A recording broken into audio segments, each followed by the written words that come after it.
when peace like a river attendeth my way, when sorrows like sea billows roll. Whatever my lot thou hast taught me to say, it is well, it is well with my soul.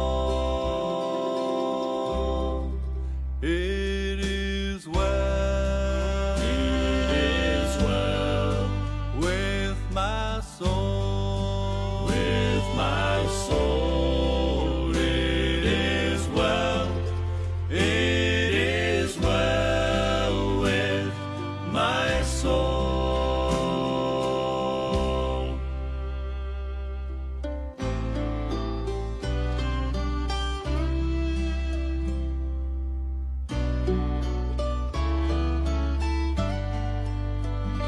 Though Satan should buffet, though trials should come, let this blessed assurance control,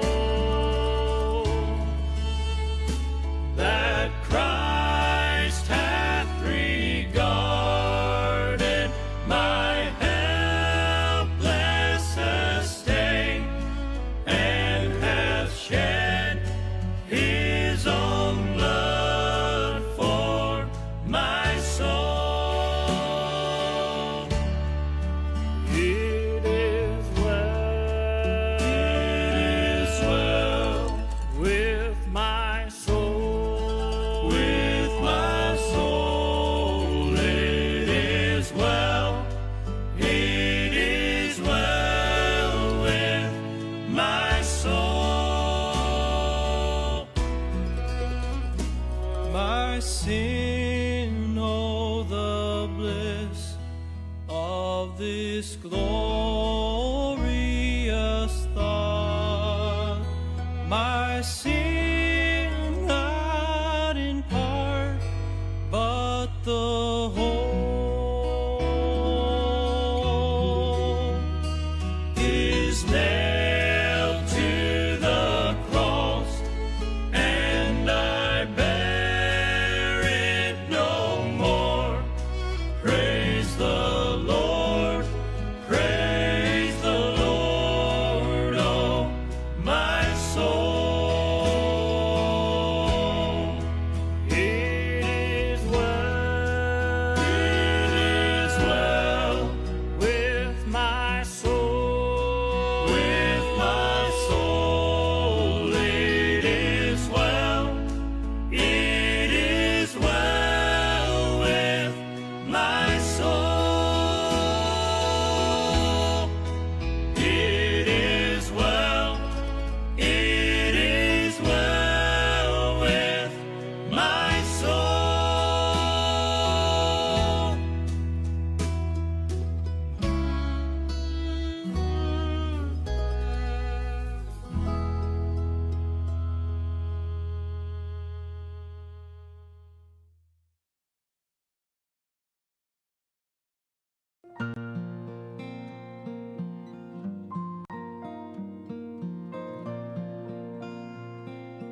A blessed morning to each everyone. Good morning and praise God for another episode here in Human Every Morning, developing a strong faith to God. At salamat sa Panginoon sa bagong umagang pinagkakaloob mo po sa bawat isa. Ito ay biyaya ng Diyos. At natutuwa po ko na tayo po ay mayroong programa ng ganito at para tayo po ay mapalakas yung ating pananampalataya sa Diyos. And I really praise God for this morning that God gave us another day and strengthen and developing our faith to God. I hope we're ready for our another episode here in Human Every Morning. I encourage everyone, especially to our brothers and sisters here in Human and Perth. I encourage you to join us this morning. And so again, brethren, I encourage you that instead of complaining attitude, instead of complacent attitude, this morning, why not that how we have a sense of gratitude because we need to thank God for what He had done in our lives, and I really thank God that He blessed us, He saved us, and He forgets our yesterday and infuses us with new start and new beginning. Alright, at nagpapasalamat ako sa Panginoon na tayo po ay patuloy na nagpapatuloy sa gawain ng Panginoon. Magandang umaga po sa mga kapatiran na nandito. Good morning to Brother Jobs. Good morning. Sister Clarice, good morning. To my wife, good morning. And good morning din kay Brother Well. Kay Nanay Helen, good morning. Okay, ganun din po sa inyo, Ma'am Flor. Blessed good morning po sa inyo dyan sa Japan. All the way there in Japan and praying for more souls God saved. Pag-pray niyo po si Ma'am Flor, ano? At kung po pwede niyo rin siyang kontakin at malaman ng ginagawa dun sa land of rising sun, Japan, ay makamaging blessing tayo sa mission at ginagawa ni Ma'am Flor na i-reach out ang mga tao po doon.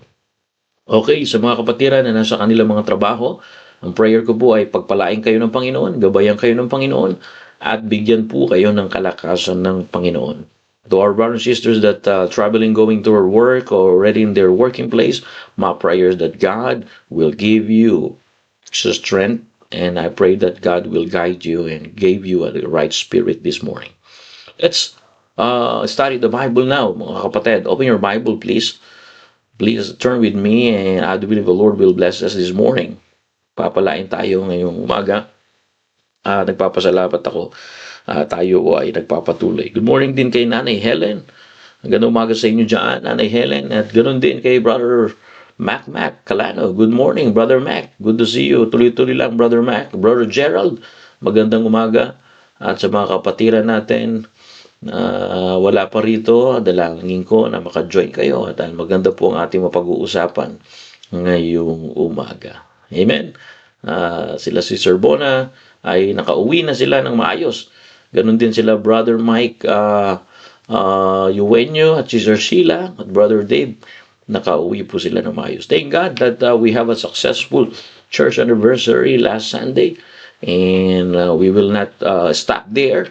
The more God bless our church, the more we do something. You know, the harvest is so plenteous, the laborers are for you. That's why let's build and let's train more laborers. And I pray that this coming Sunday or next month, I will traveling again in Perth to do the ministry there and to prepare for our second church anniversary this coming September. And my prayer that God will send a revival. And please pray for our senior pastors and all our pastors that will join us this time, okay, in our second church anniversary in Perth. I hope we're blessed, and let us get your Bible and let us study the Bible now, mga kapatid. Amen. Brother Gerald, kung makaka-join dito sila Nanay Salvacion, napakaganda po niyan. At para ma-encourage ko sila ngayong umaga, no? Si Sir Clarice. Kaya kung maka-join yung mga parents ninyo. So patuloy nyo mag-pray ang mga gagawin natin this coming to prepare our second anniversary in Perth Ministry. So I pray that the Lord will bless us. Let's read verse number 8 and verse number 9. Okay, or verse 7. Let us read all together. 1 Kings chapter number 13, verse number 7 to verse number 9. Okay. Ganda umaga rin po sa inyo, Sis Nanay Lorlena. Good morning. Kay Sister Girly, good morning din sa inyo. Okay. Let us read. The Bible says in verse 7, And the king said unto the men of God, Come home with me, and refresh thyself, and I will give thee a reward. Verse number 8, And the men of God said unto the king, If thou wilt give me half of thine house, I will not go with thee, neither will eat bread nor drink water in this place. Verse number 9, So was in charge me by the word of the Lord, saying, Eat no bread, nor drink water, nor turn again by the same way that thou camest. Let us pray. Heavenly Father, thank you for what you have done in our lives. Bless each everyone this morning. Give us wisdom to understand thy words. And thank you, Lord, for the whole 1 week and for our successful of our revival and then church anniversary. All the glory belongs to you. Thank you that you use our life, and it's our privilege to serve you, O God, because you are a great God and powerful and majesty and have a sovereignty. And thank you for this morning that you've given to us. Bless your people this morning. Give us a great result this morning. Pray, Lord, for all our brothers and sisters that they are in working place. Give them extra strength this morning. I pray, Lord, for Cake Factory. Bless the Cake Factory, Lord. More customers and more sales today and this week. And I pray, Lord, also for Smartclean and all our brothers and sisters. Thank you, Lord God, for your help. Thank you for your provisions. Forgive us in our sins. In Jesus' name, amen and amen. Okay, thank you very much, church, for this morning. Okay, nakikinig po sila, Pastor. Alright, thank you, Sister Clarice. Good morning sa inyo, Nanay Salvacion, wherever you are. May God bless you. Okay, I want you to understand this morning, okay, that God commands are never given to limit, our lives, but to lead us into His best. Tatagalogin ko po. Maganda makuha nyo po ito, no? Kasi napakalaga po na tayo po ay mayroong kautusan ng Diyos na hindi binigay yun para ilid tayo sa hindi the best na buhay. Ang salita ng Diyos, nililid lagi tayo sa the best na buhay. Naniniwala po ba kayo doon? Amen? Sa mga kapatiran ko po dyan, magandang umaga muli. And then this passage, remember that we already talked about, because I want to move in another chapter, but when I go back here and read carefully, this is the time that the men of God not only refused the reward of King Jeroboam, but he gave importance God's commands. Yun ang mahalaga, mga kapatid, na mangyari. Kaya natin ginagawa itong mga meron tayong pagtitipon, meron tayong pagkakaisa na itaguyod ang gawain ng Panginoon dahil nagbigay nga ang Diyos ng utos sa kanyang simbahan. God gave a command to His church. And God's commands are never given to limit our lives, but to lead us in His best. Do you believe that, church? So I want you to get something here. It is important, brothers and sisters, and the king, Jeroboam, could offer temporary rewards, but God's offers is eternal reward. Amen? Nandiyan na po ba kayo? Yeah, maganda, may mga reward tayong nakukuha sa lupang ibabaw. Pero yung the best na makuha natin, yung hinanda talaga ng Diyos para sa isang anak ng Diyos. Huwag niyong kakalimutan, nung tayo ay naligtas, tinanggap natin si Jesucristo bilang tagapagligtas, tayo po ay naging anak ng Diyos. Maganda ngayong umaga na napapaalahanan tayo, mga kapatid, sapagkat yan po ang pinaka-the best na mangyari po sa ating buhay, At tayo ay patuloy na nagpapasalamat sa Panginoon. At tayo ay naging Kristiyano at maliwanag sa ating Kristiyano bilang Kristiyano, maliwanag sa atin na tayo po ay anak ng Diyos. Kaya nga mga kapatid, napakaganda na makuha natin yan. Ano? So, again and again, the King Jeroboam, the Bible says, after he heard the message from God, the king, verse 7, and the king said, okay, look at this, the Bible says, and the king said unto the men of God, come home with me, and refresh thyself, and I will give a reward. So, the king, Jeroboam, could offer temporary rewards, but like what is said, church, God's offer. God offers eternal rewards to those who faithfully obeying His command. Because God's commands are never given to limit our lives, but, lead you and me, lead us into His best. Nandiyan na po ba kayo? Either amen? Ganyan po yan. Kaya magpasalamat po tayo sa Panginoon, na nakikita po natin yan, na nakukuha na. Kaya nga yung buhay natin, para talaga sa buhay na ibibigay natin din yung best natin, kasi binigay ng Diyos yung best niya para sa atin. And I want you to get this one because it is important that, like what was said, not all people, but many people think that God's commands takes away their freedom or their joy or happiness. That's why they scared, or I don't know, they don't like, or they refuse to obey God's commandments. Sa Tagalog po, akala nila yung utos ng Diyos na ipapangaral sa salita ng Diyos ay nag-aalis ng kanila pong kalayaan o nag-aalis ng kanilang kagalakan. But brethren, no. The more na sinusunod natin ang salita ng Diyos, the more na mararamdaman natin at mapapatunayan natin sa ating sarili kung ano talaga ang purpose natin sa lupang ibabaw na ito. At kung gusto natin makilala o malaman yung tunay na nagbibigay ng kaligayahan, wala na pong iba kundi ang Panginoon. Brethren, it is important this morning to think about that. Because some of us, we think that God's commands take away their freedom, take away their joy, take away their happiness. They believe that obedience is restrictive. Brethren, when you learn, obedience is not punishment, it is protection. And brethren, obedience is not restrictive. And that's the world's way. That's the world's offer. A better life. But the opposite is, God never gives a command to harm His children. Every command He gives is expression. So, look at this way.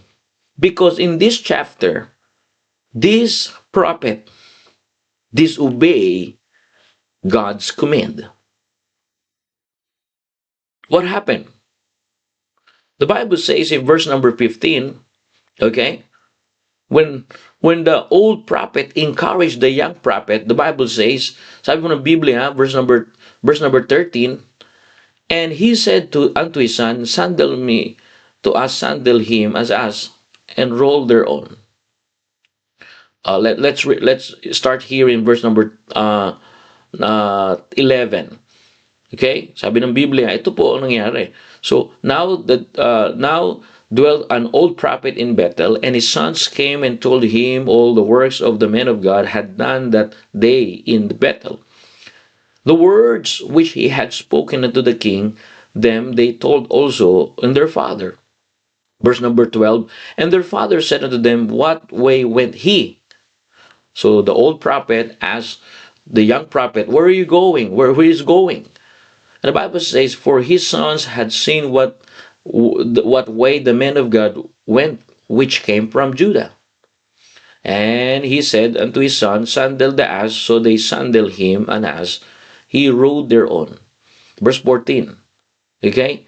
And went after the men of God, and found him sitting under the oak. And he said unto him, art thou the man of God, that thou camest from Judah? And he said, I am. Verse number 15. Okay? And he said unto him, come home with me and eat bread. All right, listen to this, the story. So this man of God refused to eat the bread and to get the reward of King Jeroboam. But right here, when someone, all right, another man of God asked him, to eat bread, and the Bible says in verse number 16, and he said, I may not return with thee, nor go with thee, neither will eat bread nor drink water with thee in this place. Because remember, God commanded him not to eat. God commanded this man of God not to return, but to go home. But what happened here, brethren? The Bible says, verse 17, for it was said to me by the word of the Lord, thou shalt not eat nor bread, nor drink water, nor turn again to go by the way that thou camest. And verse number 18, he said unto him, I am a prophet also. As thou art, an angel spake unto me by the word of the Lord, saying, bring him back with thee in thine house, that he eat bread and drink water. But he lied unto him. So nagsinungaling po ito. Nagsinungaling po ito. At ang problema, sumama po siya. So verse number 19, so he went back with him and did eat bread in his house and drank water. Verse number 20, and it came to pass, and they sat at the table, that the word of the Lord came unto the prophet that brought him back.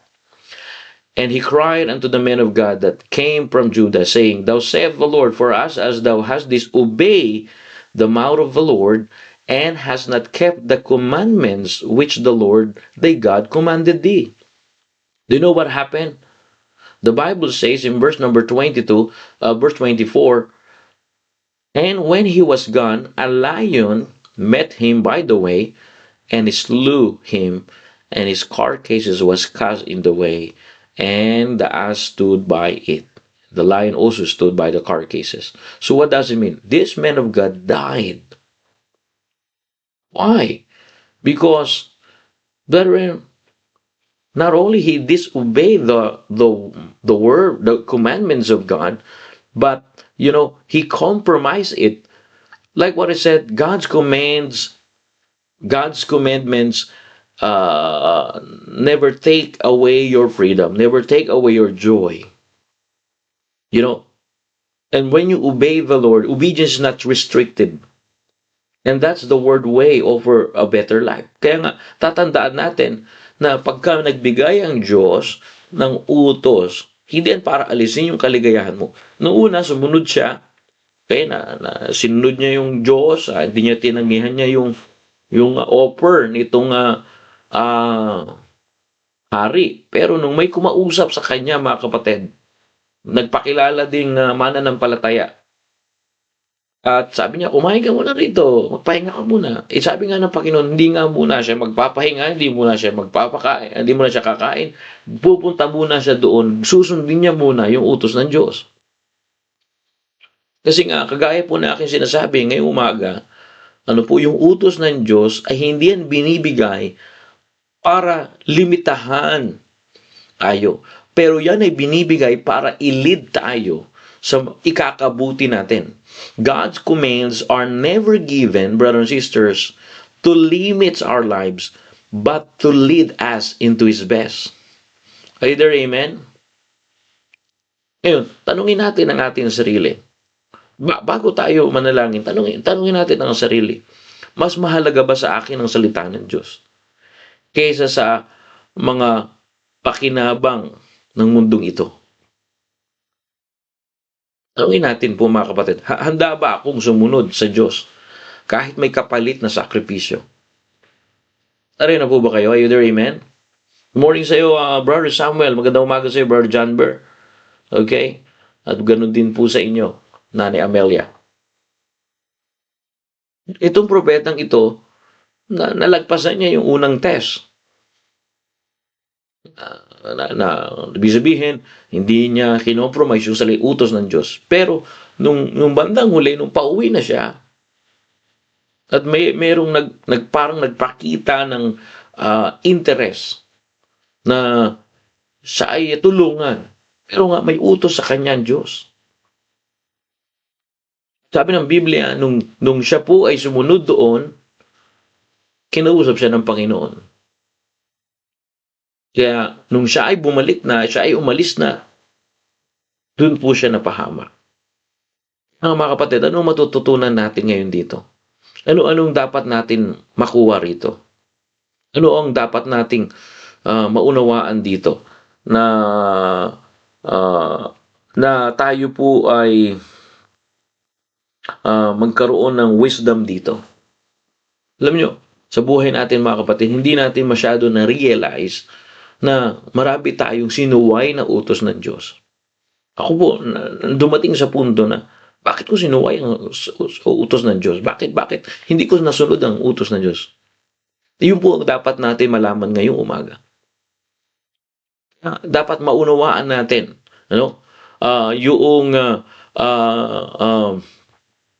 kung ano yung pagdadalhan sa atin ng Panginoon. Kung ano yung kagustuhan ng Diyos sa bawat mananampalataya ngayong umaga. Like what it said, God's commands are never given to limit our lives, but again, brethren, to lead you and me, to lead us into His best.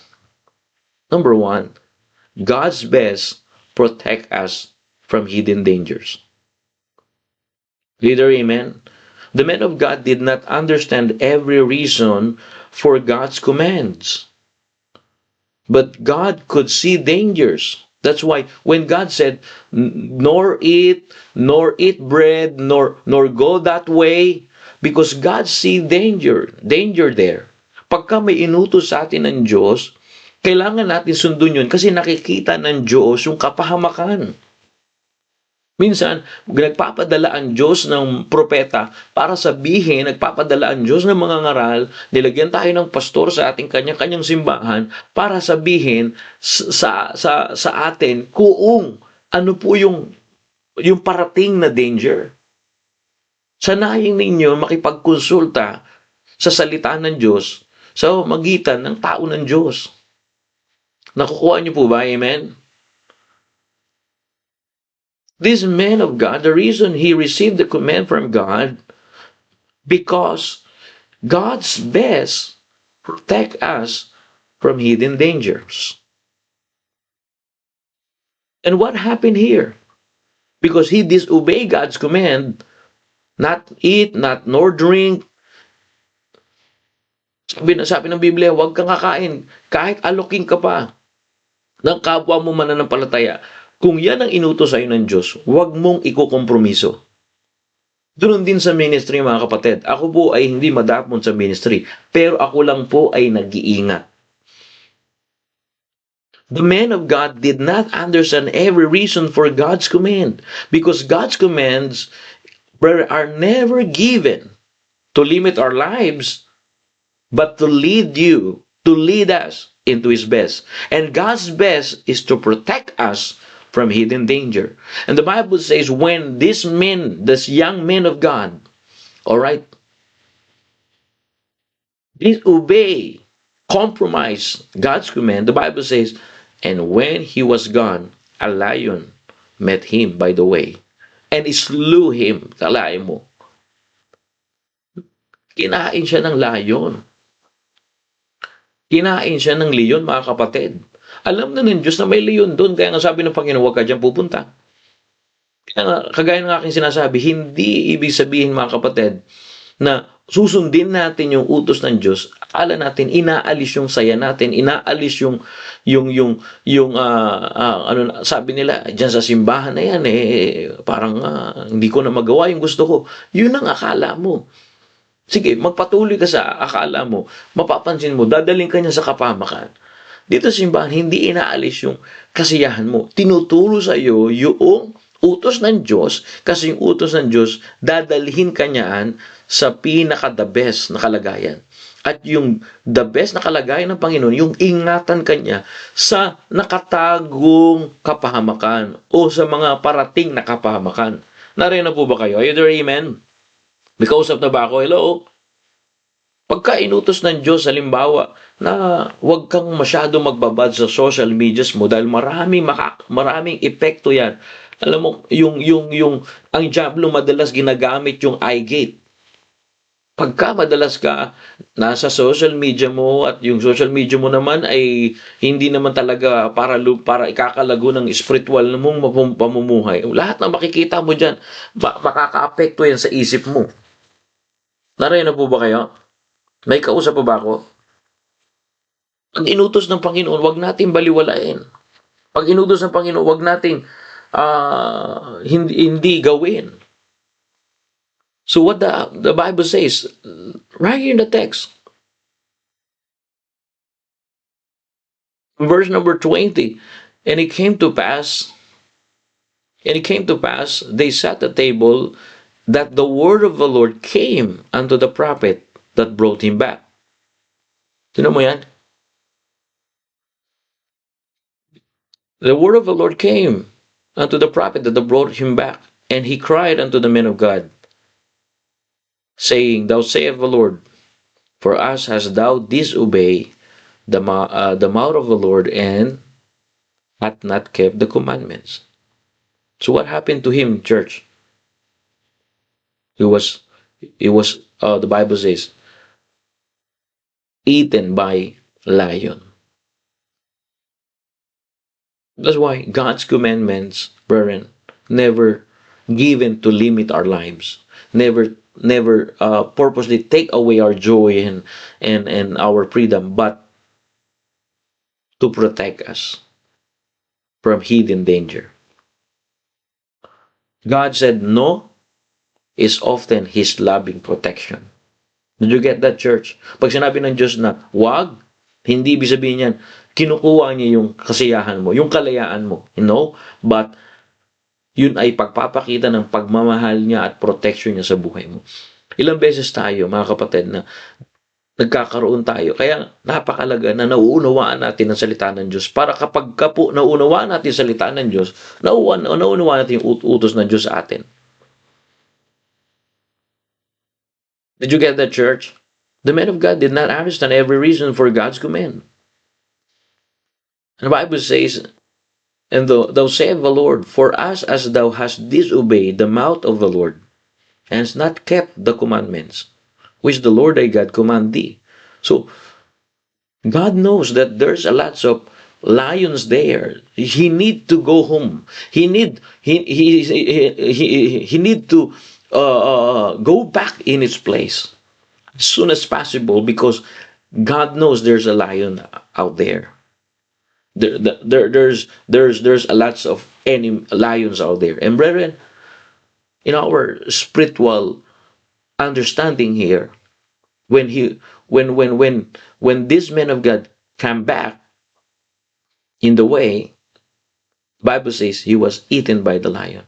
In the same way, what the Bible says, be sober, be vigilant, because our adversary is the devil. And the Bible says the devil is just like a roaring lion.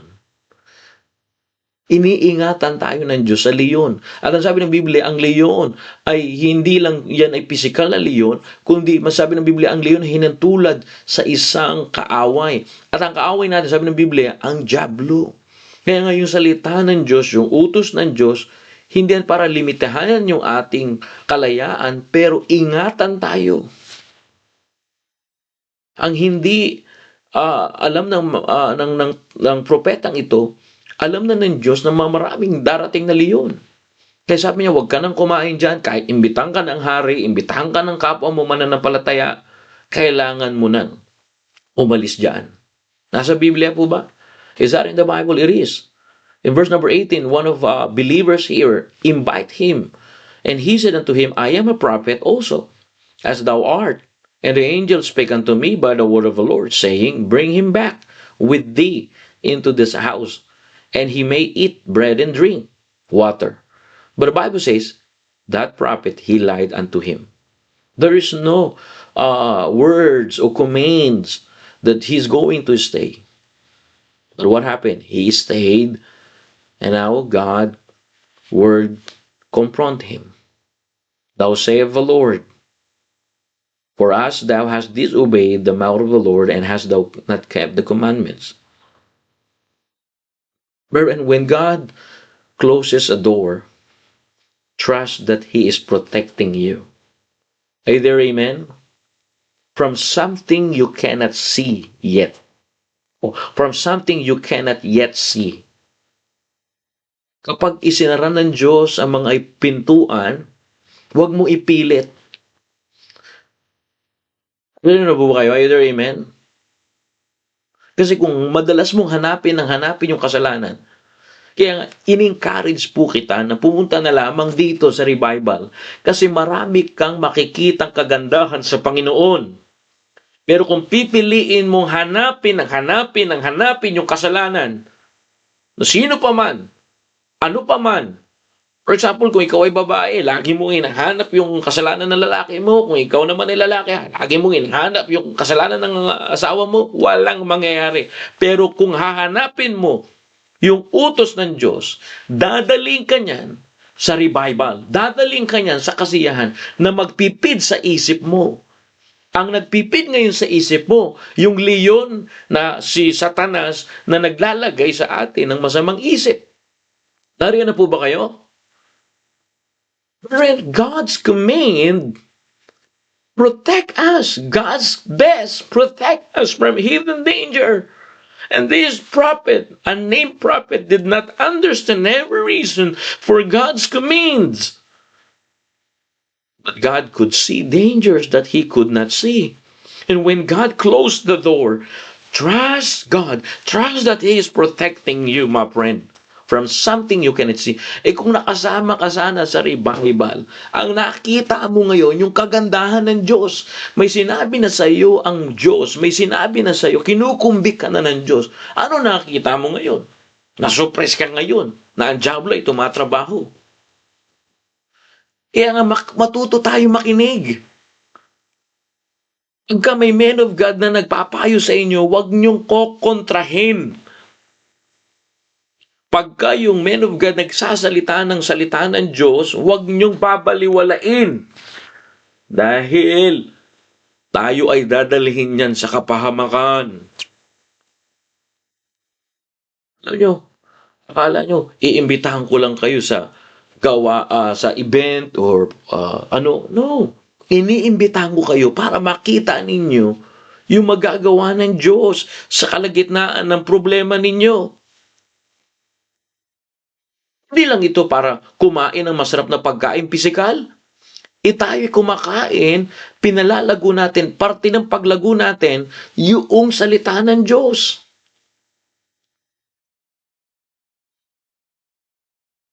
Mga kapatid, kung pinahintulutan mo lang sundin yung salita ng Diyos, ang makikita mo ngayon yung kagandahan ng Diyos kahit nasa kalagitnaan ka ng problema. Pero ang nakikita mo ngayon na parang pinahintulutan sa akin ito ng Diyos. Bakit ginawa sa akin ito ng Diyos? Nakita ko pa literal yung problema.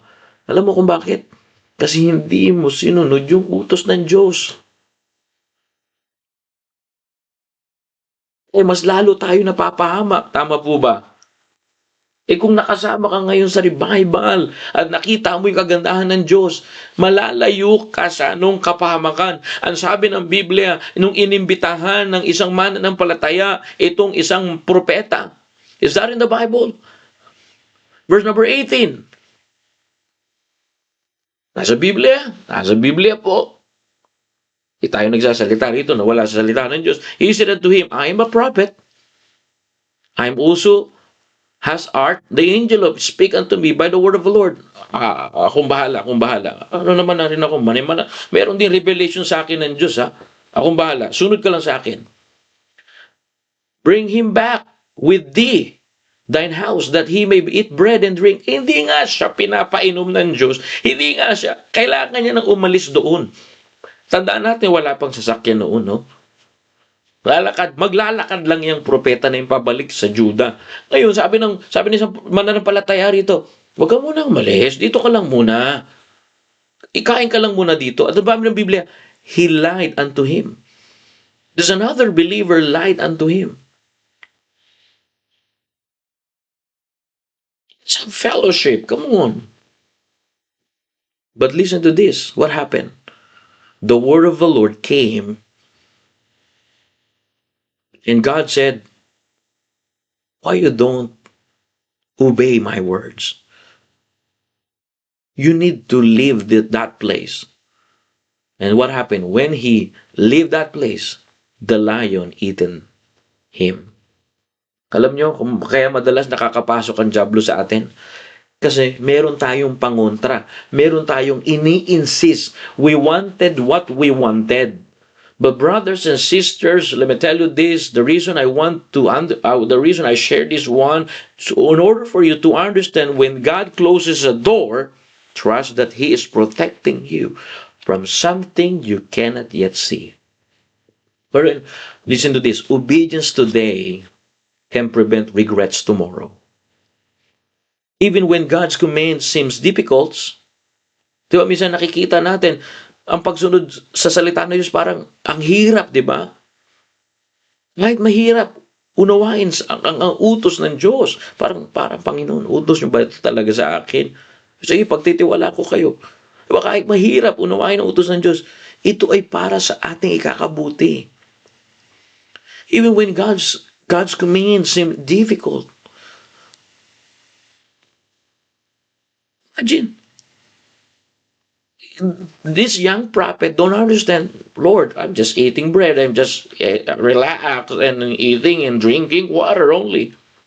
Not drinking alcohol, but drinking water only. What's wrong with that? What's wrong with that? You don't know the danger come.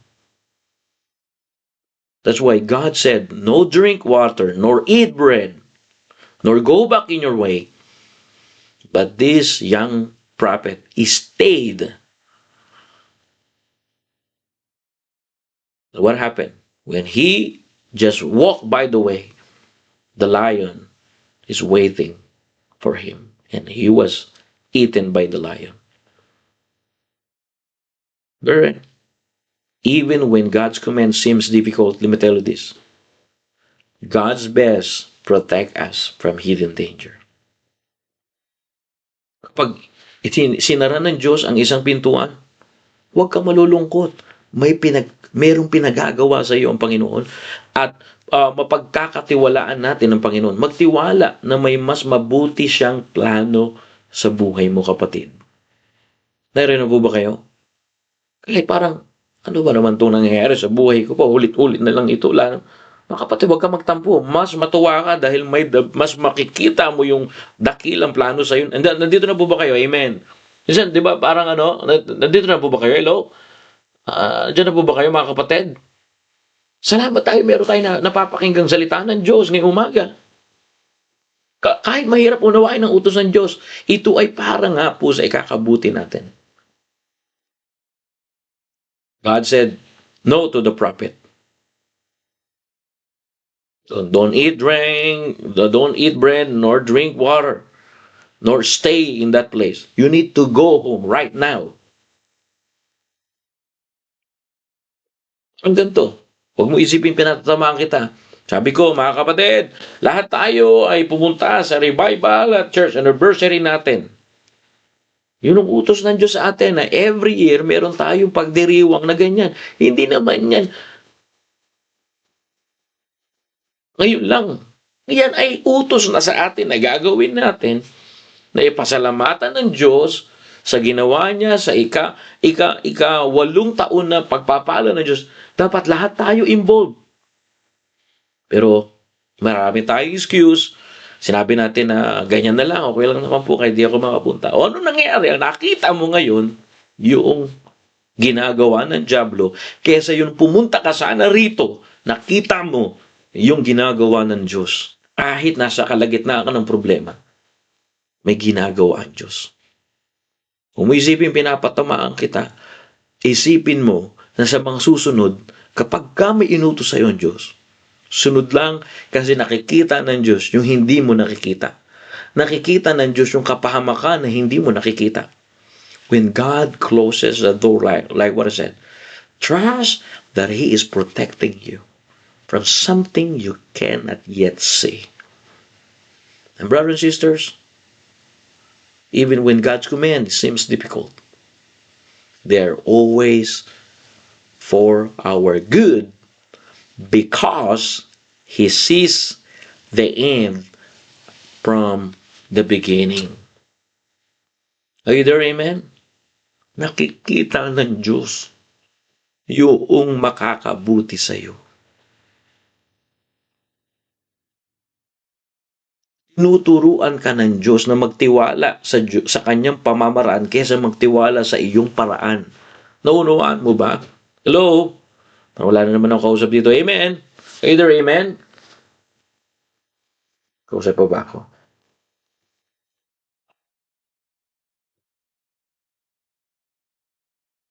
Sometimes. Sabi ng Bible dito eh.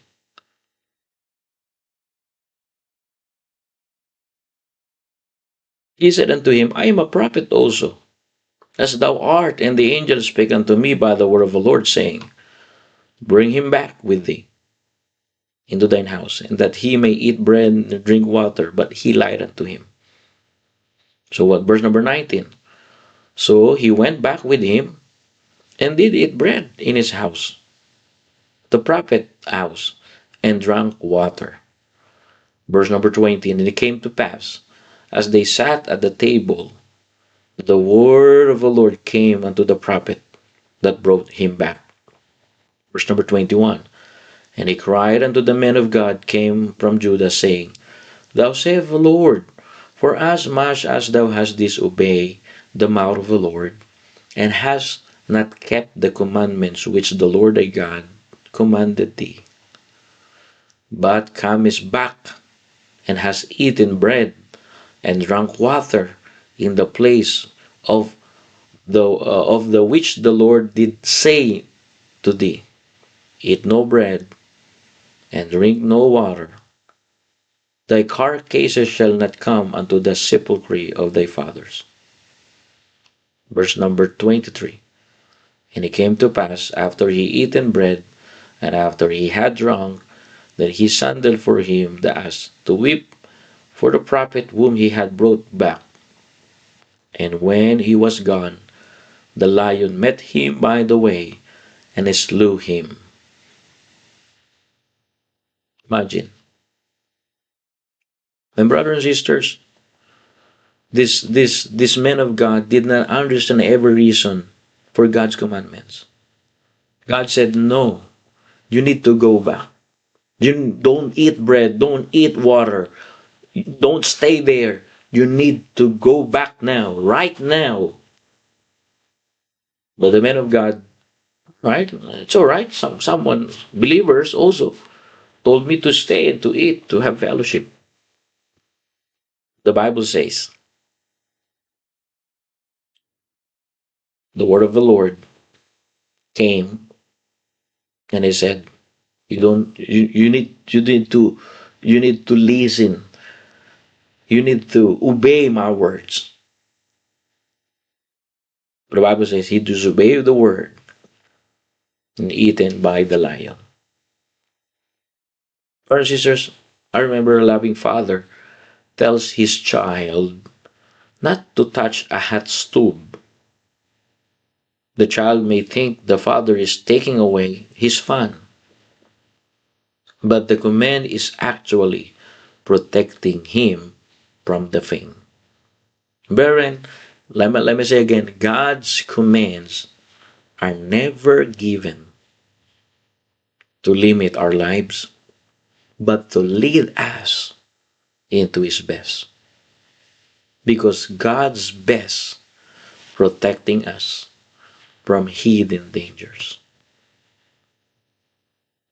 Ang hindi ng Diyos ay tanda po yan ng kanyang pagmamahal, pag-iingat sa bawat isa. Kapag isinara ng Diyos ang isang pintuan, pagtiwala na may mas mabuti siyang plano po, mga kapatid. Ang pagsunod ngayon ay makakapagligtas, mga kapatid, sa iyo sa pagsisisi kinabukasan. Kahit mahirap, mga kapatid, na unawain ang utos ng Diyos, tandaan po natin, ito pa rin ay sinabi ng Diyos. Kasi yung nakikita mo ay iba sa nakikita ng Diyos. At yung nakikita ng Diyos, yun yung ikakabuti ng bawat isa. Even when God's command seems difficult, brothers and sisters, they are always for our good because God sees the end from the beginning. God sees the lion is there. God sees the danger is there. And it's not make sense, Lord, that you want me to hurry up. No, because you don't understand. And brethren, God's command seems difficult. They are always difficult sometimes. And they are always sometimes, difficult. Seems difficult. But brethren, they are always for our good because He sees the end from the beginning. What we can learn here, brothers and sisters? What we can learn here, every God's commands are never given to limit our lives, but to lead us into His best. Tingnan mo yung mga pumunta rito ngayon sa revival tsaka sa anniversary. Nakita nila yung galaw ng Diyos. Nahamon sila sa gawain ng Panginoon. Na kung anong ginagawa ng Panginoon dito sa maliit na town ay mas malaking gagawa siya sa malaking lungsod ng Perth. Kung dito nga sa maliit na bayan na ito ay gumagawa ang Diyos, mas lalo nang gagawa ang Diyos sa malaking lungsod ng Perth. Kung nangyayari yan dito sa Newman, mga kapatid ko sa Perth, mangyayari yan doon. Kaya nga sinabi ko na kailangan nyo pumunta rito para kayo ay pagpalain ng Diyos. Pero ibang nakikita natin. Nakikita natin na parang mabigat. Nakikita natin na parang mahirap. Nakikita na bakit? Nakatuon tayo doon sa mga bagay na nagdi-distract sa atin.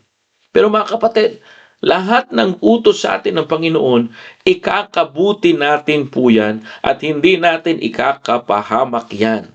Kaya nga, hindi ko lang kayo din in-encourage na pumunta rito sa Newman para lang makipag-fellowship. Pero ang dahilan, kasi inutusan tayo ng Diyos para makita ang kabutihan ng Diyos. Pero ang dami nating excuse. Keso ganito, keso may family problem. Nandyan na nga, may family problem ka na. Ano ang pang-combat mo? Ang pang-combat mo, yun ang salita ng Diyos. Tinuturuan tayo kumombat, pero anong ginagawa natin? Inamin natin excuse. Men of God did not understand every reason for God's command. God's command said, nor eat, nor drink water, nor eat bread, nor you don't allow to stay there. But the Bible says, he refused. And what happened? Verse 24, and when he was gone, the lion met him by the way. Iingatan ka ng Diyos. Kaya nga mga kapatid, pagka nasa gawain ka ng Diyos, tatandaan mo to, iingatan ka ng Diyos. Pero pag wala ka sa gawain ng Diyos, huwag ka nang mag-expect na nandun ang pag-iingat ng Diyos. Kasi ang pag-iingat ng Diyos ay yung nasa gawain ka. Involved ka sa gawain ng Diyos. Pag sinabing gawain ng Diyos, hindi lang yung ikaw ay naglilinis-linis dito. Pag sinabing gawain ng Diyos, yung ikaw talaga ay may kagalakan, kasiyahan gawin. Narinig na po ba kayo? May kausap pa ba ako? Hello, amen. Mga brothers and sisters natin sa support, nandiyan pa ba? Amen. Diyan mo iba si Sir Bona rito. Amen. Akala natin, pabigat ang ministry. Akala natin, ito ay ministry lang na pinadala tayo sa responsibilidad. No. Ito yung ministry na dadalihin ka para lumago ka. God's commands are never given to limit our lives but to lead us into His best. Number one, God's best, protect us from hidden dangers. This prophet, commanded by God, nor eat bread, nor drink water, nor to stay, but he just go to the flow.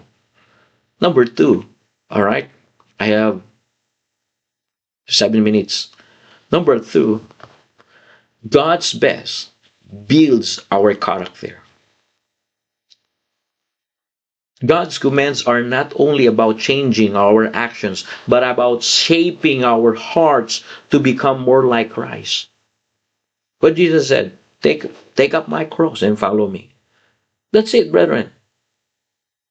Brethren, every actions or every act of obedience develops humility, develop patience. Kung sumunod ka lamang at pumunta ka lamang dito, kasi wala ka rin naman magagawa eh. Makita mo man yung problema, may magagawa ka pa ba? Kung tunay kang mananampalataya, naniniwala ka na may gagawin ng Diyos dahil hindi pa hintulutan ng Diyos ang kasalanan.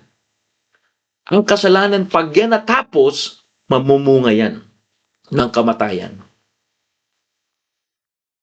When sin, it is finished, bring it forth death. That's why I want you to understand that God is preparing you for greater usefulness through your present obedience. Our church member has said, church members in Perth, let's go here. Let's see how God doing something in this area, Newman, so that it will encourage you when you go back to city. It happened to Newman. It can happen there in Perth. Because the God of Newman is the God of Perth.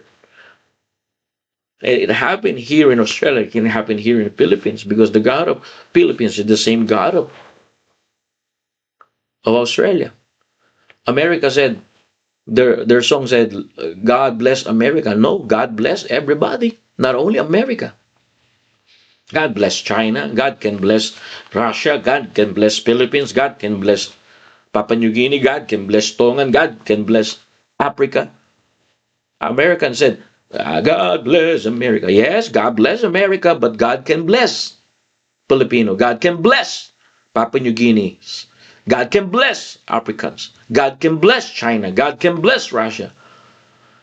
And the blessing of God is not only material blessing. There are more valuable than physical and material blessing. And brethren, when you learn to obey God's command, not only God's command bring you in His best, and God's best is to protect us from hidden dangers, but number two, God's best builds our character. God said to the young prophet, all right, don't drink water, nor eat bread, nor stay there in the place. When the king offered a reward, he said to the king, no, I'm so sorry. When the other believers offer him a reward and refreshment, he just go to the flow. And what happened? He just disobeyed the God's command. That God's command supposed to be is to build his character. What kind of character that God wants to build to him? Obedience. God is more concerned with who you are becoming than with what you are accomplishing. Yeah, you accomplish something, but along the road, he disobeyed God's word. God is more concerned with you. Diba? Mas mahalaga sa Diyos ang iyong pagkatao kaysa sa iyong mga tagumpay. Kaya nga po, ang bawat pagsunod natin sa utos ng Diyos, ay yan po ay panghumog ng pagpapakumbaba, pagtitiis, at pagpapalago ng ating pananampalataya sa Panginoon. Hindi nyo ba alam na hinahanda po kayo ng Panginoon? Hinahanda tayo ng Diyos. Hinahanda ka ng Diyos para sa mas malaking gawain sa pamamagitan ng iyong katapatan ngayon. Kala natin, pupunta lang ba? Nakakapagod din yun ha. Pupunta tayo sa New Perth, ang layo-layo. Pupunta pa marami from Perth, pupunta ka ng Newman, layo-layo nga naman, di ba? Pero walang malayo paggawain ng Diyos. Walang nakakapagod paggawain ng Diyos. Bakit? Dahil tatandaan mo, kaya mo ginagawa yan kasi may itinuturo sa iyo ang Diyos at hinahanda ka ng Diyos para sa malaking gawain. Kung nandyan ka lang, isip ka na ng isip din. Hindi mo mabubuang ka na sa kakaisip. Kung nandito ka, makikita mo yung kamay, yakap ng Panginoon sa pamamagitan ng pagyakap ng iyong kapatiran. Tandaan natin, hindi tayo binibrainwash dito. Tayo ay nilinis. We're not brainwashing people here. We are washed by the blood. And thank God that there is the Word of God that builds our character.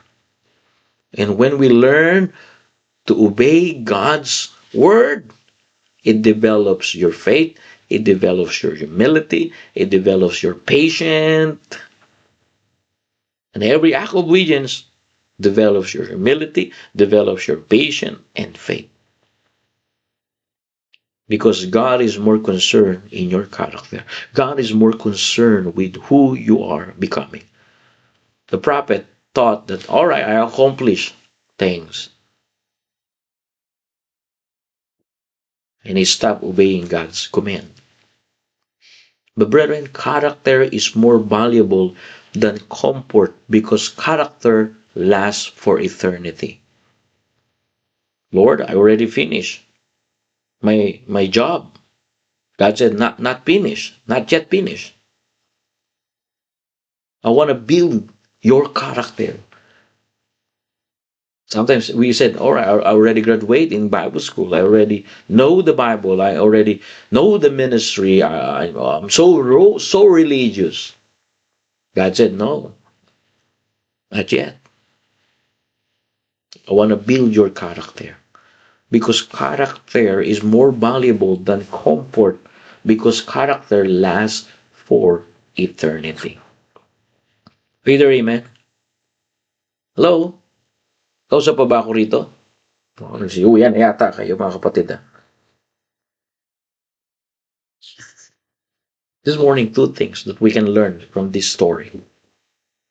That God's commands are never given to limit our lives, but to lead us His best. And God's best, number one, protect us from hidden dangers. The men of God did not understand every reason for God's command. But God could see dangers. There's a lion waiting there.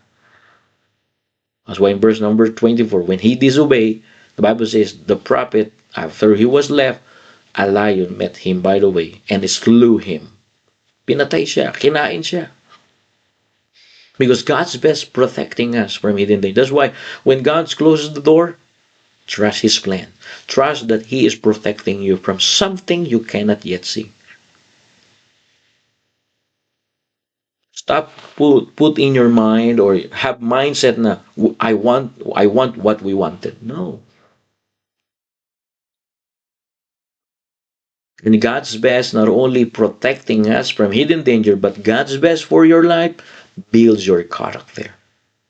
Because character is more valuable than comfort. Because character lasts for eternity. When we say character means is doing right even no one sees you. Pag sinabing character, kahit walang nakakakita sa iyo, alam mong nakikita ka ng Diyos, kahit walang nakakita sa yung tao, ginagawa mo pa rin kung ano yung tama. Amen?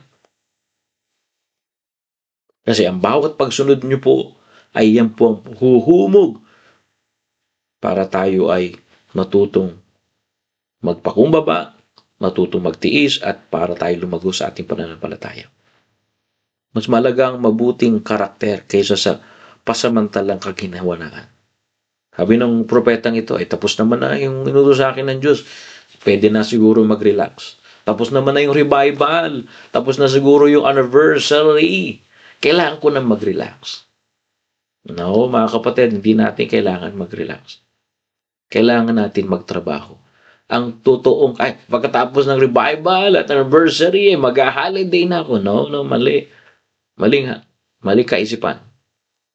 Ang tunay na holiday sa langit na. Okay? Mas mahalaga sa Diyos kasi po ang ating pagkatao kaysa sa iyong tagumpay.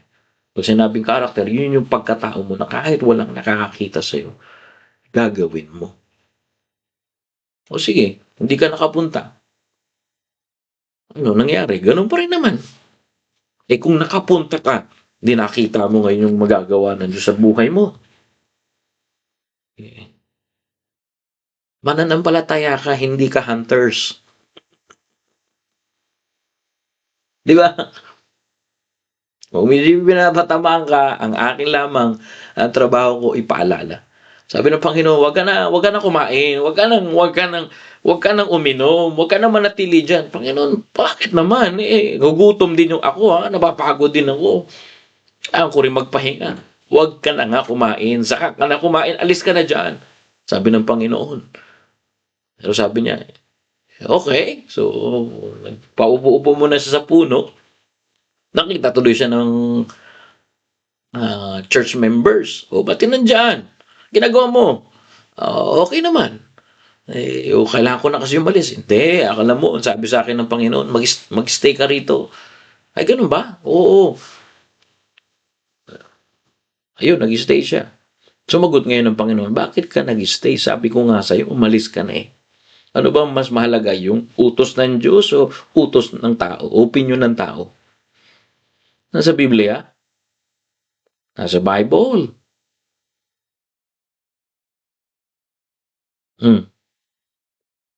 Verse number 14. And when went after the men of God found him sitting under an oak, and he said unto him, Art thou the man of God, that thou camest from Judah? And he said, I am. And verse number 18. He said unto him, I am a prophet also, as thou art. And then the angel spake unto me by the word of the Lord, saying, Bring him back with thee into thine house, that he may eat bread and drink water. But he lied unto him. And it came to pass, when he is gone, the lion met him, and he slew him. What does it mean, church?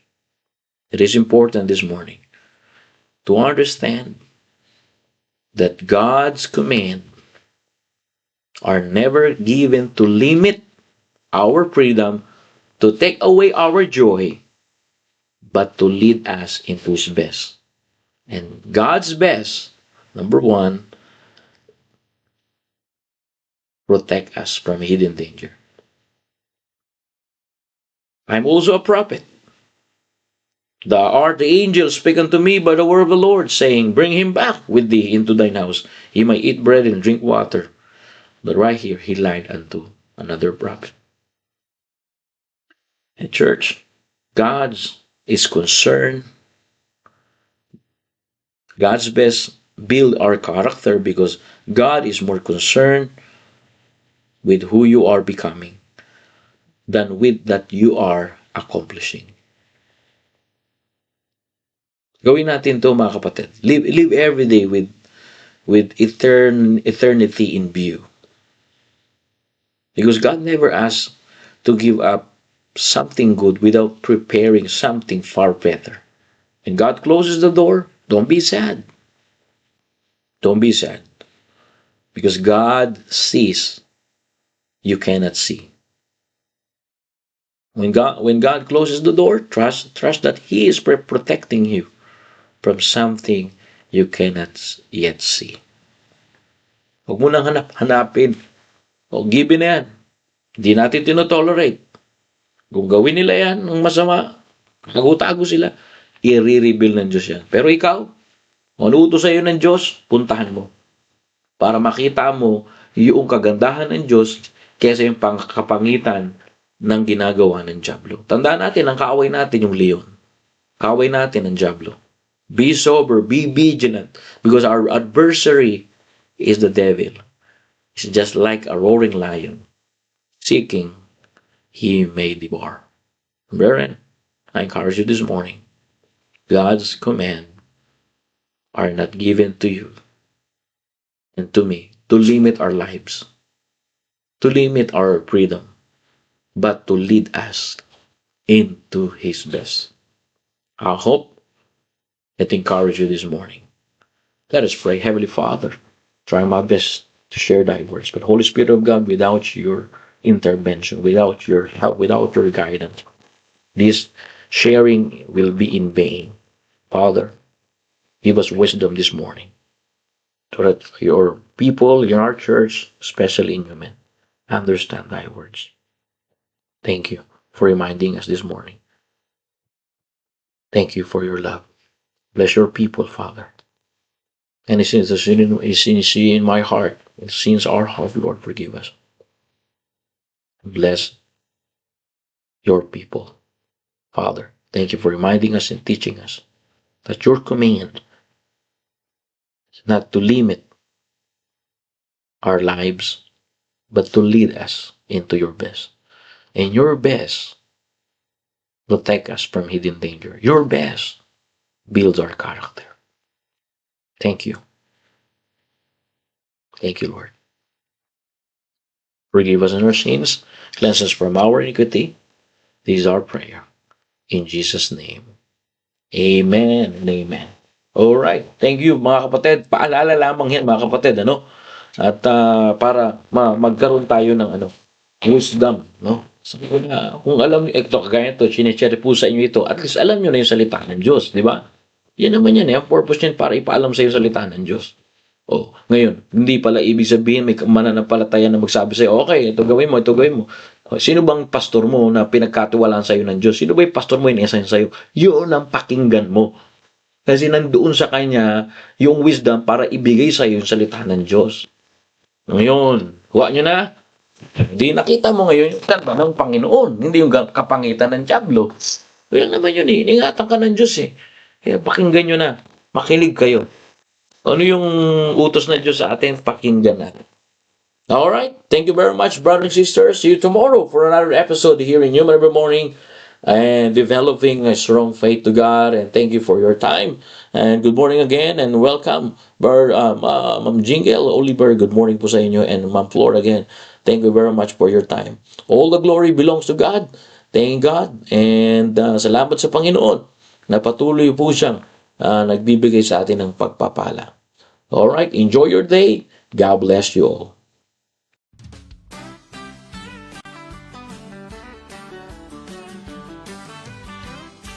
I'm too blessed to be depressed.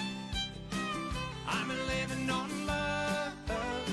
I'm not buying on time. And I don't need luck, 'cause I've got faith.